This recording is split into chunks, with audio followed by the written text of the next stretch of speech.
هلا ومرحبا حبايبي محبين الورد، شلونكم؟ ان شاء الله كلكم بخير وصحة وسعادة يا ربي. الكم هاي الطريقة شلون تصنعون هذا النوع من الورد.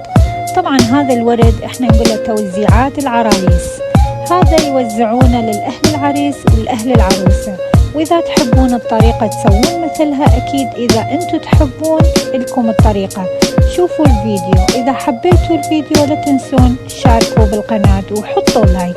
أحبكم من ashithasflowers، وشكرا لكم للمتابعة.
Ashithasflowers.